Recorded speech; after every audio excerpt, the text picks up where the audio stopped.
I remember the story of one of our chefs from Sri Lanka, and he gets a call at night going, run, run, they're coming, go. So he flees the house that night, just flees the house, leaving behind his wife and his children. Doesn't know when he will see his wife and children again. He's left behind his family, people he loves most in the world, his social status, his social connections, his education's not recognised anywhere, he's got nothing. Gets on a boat to Australia, he's at sea, and he's looking at this he talks about the swells like mountains around him, and he's going, God, am I going to die here? And he gets rescued by customs, ends up in Christmas Island, how long will I be here? And he ends up in Curtin, how long will I be here? Gets out of Curtin, so he doesn't know the language, has no social connections, he's left his life behind. He's got nothing, everything he owns is in a little plastic shopping bag, a little Coles bag. And he's released into the population. There you go, you can't work, you can't study, you don't know anybody, you have no connections, you don't know the language, good luck. This is not an ordinary cafe.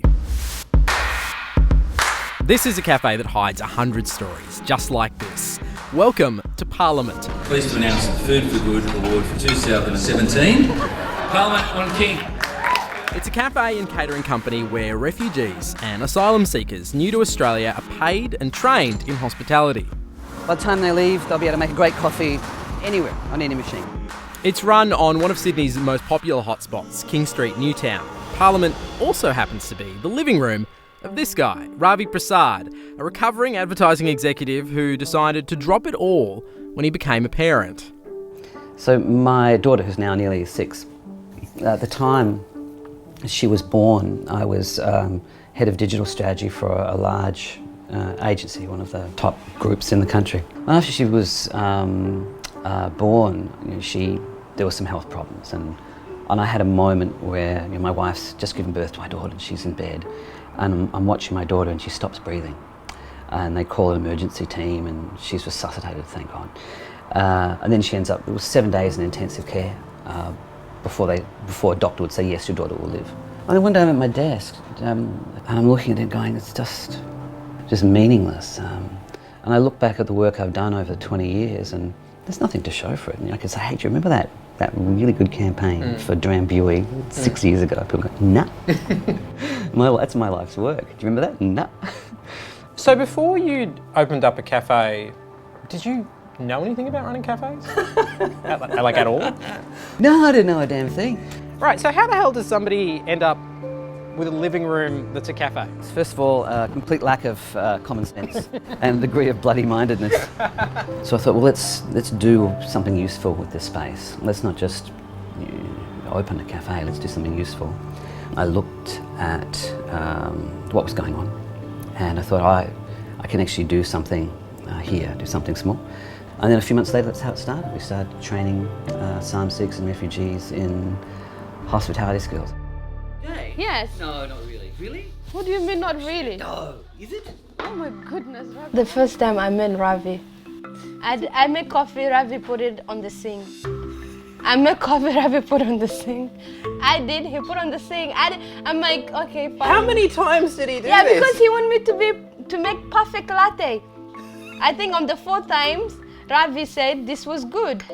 Since its launch, Parliament has become the centre of this community of refugees passing in and out from all different countries around the world. Hani Abdile is 21 years old, but she has been through more than most. My country has 24 years of war, and for me, I chose to come by boat because that was my only choice that I could make.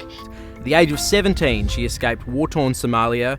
Her journey took her to Indonesia and eventually Christmas Island. Most Australians hear about Christmas Island in the news but don't know anything about it. Yeah. Can you give us an impression of what it's like day in, day out? So do you want to know Christmas Island or do you want to know the darkest cave in Christmas Island? I want to know both. All right. Christmas Island is really beautiful island. Mm-hmm. And then the darkest cave on Christmas Island? That's the detention centers. Right. So that one is just fence full of tears. Right. Yeah, but I think it's up to you if you want to appreciate the fact that you're just alive or you want to just focus on the darkness and kill yourself slowly inside. So how do you find hope in that environment?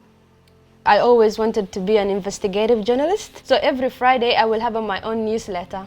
And I used to have a minister's interview. So every week I pretend I'm in Canberra interviewing the immigration minister. If you could ask the immigration minister anything, what would you have asked him? To be a better human. So one day I was just sitting and I saw this little 4-year-old kid and I asked him, his name was Hamoudi, and I asked him, Hamoudi Habibi, what's wrong with you?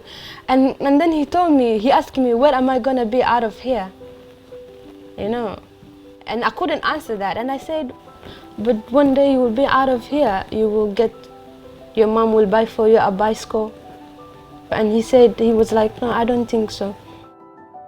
And every now and again someone would tell you a story and you're going, oh my God, the harrowing things that these people have been through, and they're there sitting across from you and they're just there and they're just a person. You know, what I do here is really small. Honestly, look at the size of this place. It's like 18.5 square metres. My house isn't that big. We're going to use a wide-angle lens. It's going to look massive. People are like, the guy lives in a mansion. So in the scale and scheme of things, this is small, but it's real. Like when you in the life of the other person that you're working with or talking with or helping, you can see that person, and you can see that it is. You see the change. You can feel the change.